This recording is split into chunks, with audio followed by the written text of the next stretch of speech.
Good morning, everybody.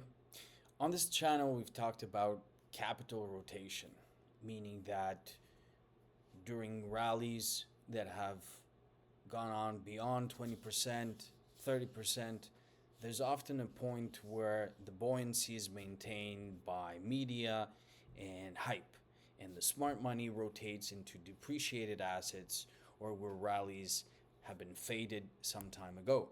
In this situation, I want to bring your attention back to the Russell. Back in November the 9th, I had made a video telling you how the Russell is going to lead the markets and we're going to see an uptrend move. Well, since then, we've seen an uptrend, consolidation, retest, and then launch pad here all the way up to 270s region. And that's 10%. 10% from the lows back in early January, end of December. So 10% in the Russell. And that's pretty interesting. Now, although we're seeing a temporary topping tail here and a sell-off, this area might be of support. 257, between 257 and 262, 260 will be the area of support, because I do believe that the Russell goes much higher, potentially in the 300 zone.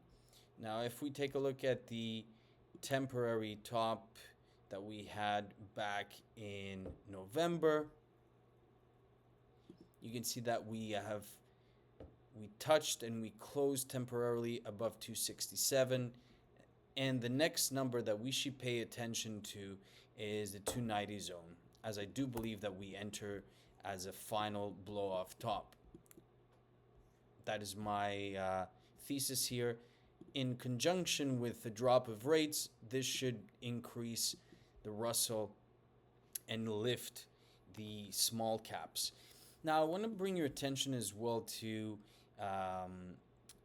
the markets temporarily. We're seeing that now in the period of earnings, there is a push higher. And if we do close above these numbers here, above 695, 696, the markets should see a higher movement in the next coming weeks. Same as the NASDAQ. If the NASDAQ can take out these levels here, then higher numbers are something that we should see in the next coming weeks as well. Now, if we take a look at the VIX has been dropping somewhat to the levels that we see here often during a bull market rally. Okay, so this is an interesting sign. Now, I want to go to the metals as well, because I want to start with silver. Silver is looking as if it's temporary topping here, and the number is 118. So 118 per ounce.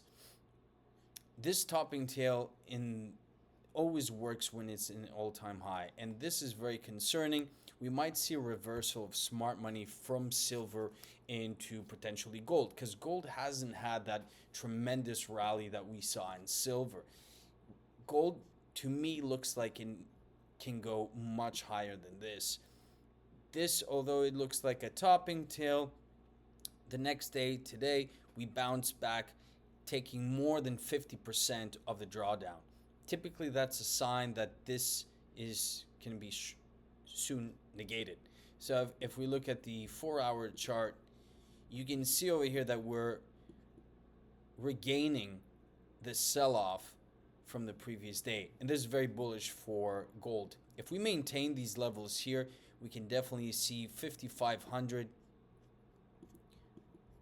even 6,000 in the next coming months. Silver, though, with silver we're seeing heavy selling, and this is big money that is selling. Whenever you see candles like these, this is big money selling. This is not the retailer. The retailer is still buying. The big money that is rotating into gold, to me, is a sign that gold has further to go, because we're seeing higher buying pressure. So this is very interesting.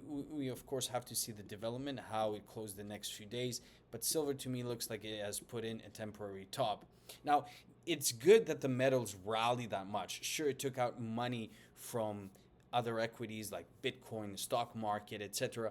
But this is very good because it's showing that a lot of this money will rotate into other uh, risk assets, and the capital will rotate into areas that recently had a sell off or less of a rally. So this is very good. And anytime when you see assets really increase like that tremendously, it's a good sign for other assets as well, because that means the profits and that money that pushed the rally will rotate slowly into other areas. I'm not saying that silver and gold rally is over and that we're entering a bear market, but we're definitely seeing some of this steam come out of the rally and enter into other areas like oil. We're seeing over here, like I've told you for some time ago, that oil poised to be moving into the levels that it was several months ago, because like I showed you in the video, we're in a very low area and we should be going much higher. Now if we look at the monthly, I do think if we draw Fibonacci over here, which is a lazy tool, but sometimes it's good to look at that. I think the low 90s with the 80s is a very doable level in the next coming months. And this could happen fast, especially if we see some of the metals, beautiful candle, if we see some of the metals sell off here, then that capital will rotate into assets, commodities that have been depreciated, which is oil. And oil is one of those commodities that is just left for the very late start of the commodity cycle that we're seeing play out to go much higher. Okay, so it's one of those commodities that sometimes takes a bit longer to play out in comparison to the metals like we've seen, but it will definitely happen. It's just a matter of time. Now, one thing I want to look at is also JP Morgan. This is not a really good sign. Whenever you see banks come off their highs like this, such a heavy sell-off, it typically means that we're entering into an area where the bull market could be topping soon. If this is maintained and we see a bounce further, then this is negated. But this trend line has been hit so many times that I do see this now playing out as a potential bear flag. Okay, seeing this, where's my drawing here?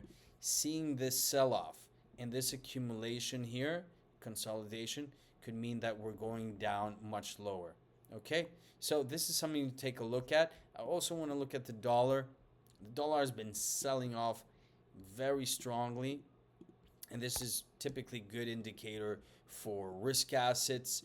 We told you in the past that Trump wants a weaker dollar. This is an area of small support, but again, this is a bit of a bear flag playing out, and we could see, like I've told you in other videos, that I was expecting a bounce. We did see this bounce. It's a weaker bounce, but we could see the dollar reach the lower 90s, if not the higher 80s zone. So this is very possible, and this could coincide with our thesis that the market is going to go much higher, and the drop of the dollar will help maintain that rally. For how long? Could be a few months. I do think that entering into March, we're going to see a potential top in the markets and enter into a bear market, especially if more economic news come out. It's very interesting to see what the chairman of the Fed is going to say as well, Jerome Powell. It's going to be very interesting as he's giving his position to somebody else. He's stepping down, and I think that this is going to be a telltale sign in terms of the regime change we're going to see within the Fed, which is going to be more QE, more currency devaluation. So the interest rates are looking interesting. I've told you interest rates have to come down. They will come down. And especially if we see the metals sell off, that could give more pressure into buying bonds. Okay? So I hope you enjoyed this video. Like, comment, subscribe. Thank you so much for the new subscribers. We surpassed the 800 mark. I'm very bullish on that. I hope we get in the next few months to 1,000. I have very interesting guests who will be joining me in the next month. So stay tuned. Thank you. Bye for now.